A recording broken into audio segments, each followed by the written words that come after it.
Assalamualaikum warahmatullahi wabarakatuh. Selamat pagi, salam sejahtera untuk kita semua. Hadirin yang terhormat, perkenankan saya untuk memperkenalkan diri. Saya, Melida Eko Putri Heni Mulyono, mewakili rekan-rekan penulis akan memaparkan artikel pengabdian kami yang berjudul Peningkatan Daya Ingat Santri dengan Metode Bernyanyi dalam Kegiatan Ayo Mengaji di Desa Gentansari. Berikut akan saya paparkan artikel kami. Yang pertama, pendahuluan. Pendidikan merupakan kegiatan dan usaha manusia yang bertujuan untuk meningkatkan potensi pribadinya, baik rohani maupun jasmani. Proses pendidikan tidak lain adalah proses pembelajaran seseorang menjadi lebih baik. Proses pembelajaran dapat terjadi baik di dalam ataupun di luar sekolah dalam keadaan formal ataupun non-formal. Salah satu contoh kegiatan pembelajaran di luar sekolah adalah Taman Pendidikan Quran atau TPQ. Pada pengabdian ini, kami melakukan program Ayo Mengaji di TPQ Al-Huda yang merupakan lembaga pendidikan yang berada di Desa Gentansari RT 3 RW 1, Kecamatan Pagedongan, Kabupaten Banjarnegara. Kami melihat adanya permasalahan pendidikan yang berkaitan dengan metode pembelajaran di TPQ Al-Huda. Santri sulit menghafal materi karena hanya menerima dan menulis apa yang disampaikan oleh ustadz dan ustazah mereka. Oleh karena itu, kami kemudian menerapkan metode bernyanyi untuk membantu santri menghafal materi sehingga kompetensi belajar mereka meningkat. Yang kedua, tujuan pengabdian.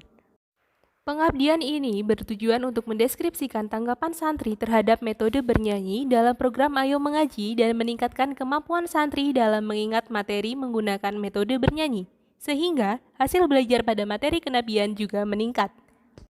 Selanjutnya adalah sasaran pengabdian. Sasaran pengabdian ini adalah santri TPQ Al-Huda Dusun Mendingin Desa Gentansari yang berjumlah 36 anak, yang terdiri dari 15 santri putra dan 20 santri putri. 36 santri terbagi menjadi dua kelas, yaitu kelas 1 dan 2, yang dibedakan menurut dengan rentang usia. Yang keempat adalah metode pelaksanaan.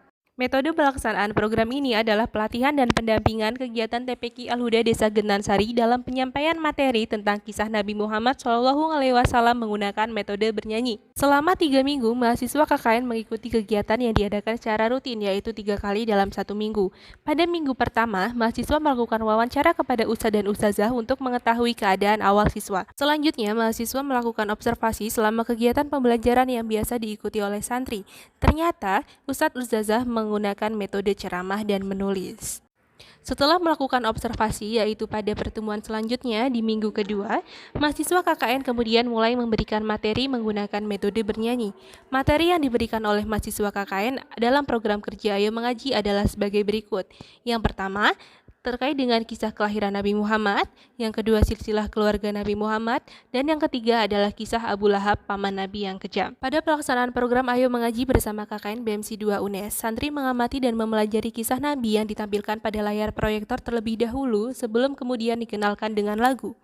Lagu yang dikenalkan kepada santri adalah lagu yang berisi ringkasan materi yang telah mereka amati sebelumnya. Untuk mengukur daya ingat santri, mahasiswa melakukan evaluasi yang dilaksanakan pasca program Ayo Mengaji. Evaluasi terbagi menjadi dua, yaitu evaluasi harian dan evaluasi akhir. Evaluasi harian dilaksanakan setiap pertemuan dengan melakukan tes lisan tentang materi yang diajarkan pada hari tersebut. Sedangkan evaluasi akhir dilaksanakan melalui tes lisan tentang materi dalam semua pertemuan yang dilakukan untuk melihat perkembangan daya ingat santri. Selanjutnya adalah hasil dan pembahasan. Pada pertemuan 1 dan 2, santri mengamati materi terkait dengan hari dan tanggal kelahiran Nabi. Setelah itu, santri kemudian dikenalkan dengan lagu tentang hari Maulid atau hari lahirnya Nabi Muhammad. Pada pertemuan ketiga dan keempat, materi yang disampaikan adalah silsilah keluarga Nabi. Pada pertemuan ketiga, santri dikenalkan dengan keluarga Nabi dari kakeknya, pamannya, ibunya, dan ayahnya. Lalu pada pertemuan keempat, santri dikenalkan dengan keluarga inti Nabi Muhammad yang meliputi istri dan anak-anaknya. Materi terakhir mengenai kisah paman Nabi Muhammad yang bernama Abu Lahab disampaikan pada pertemuan kelima dan keenam. Pada pertemuan kelima, santri mengamati video tentang kezaliman Abu Lahab dan kemudian menyanyikan lagu kisah Abu Lahab bersama-sama. Pada pertemuan keenam, diisi dengan materi azab yang diterima oleh Abu Lahab karena selalu memfitnah dan mencelakai Nabi Muhammad. Sikap dan perilaku santri setelah menggunakan metode bernyanyi dalam mempelajari kisah Nabi, yaitu santri menjadi aktif dan riang, tidak merasa bosan, dapat menjawab pertanyaan dengan cepat dan benar, serta masih mengingat dan mampu menjawab kembali pertanyaan yang telah ditanyakan sebelumnya. Simpulan dari pengabdian ini adalah penerapan metode bernyanyi memiliki pengaruh untuk meningkatkan hasil belajar dan kompetensi santri sehingga dapat digunakan di TPQ lainnya. Sekian, terima kasih.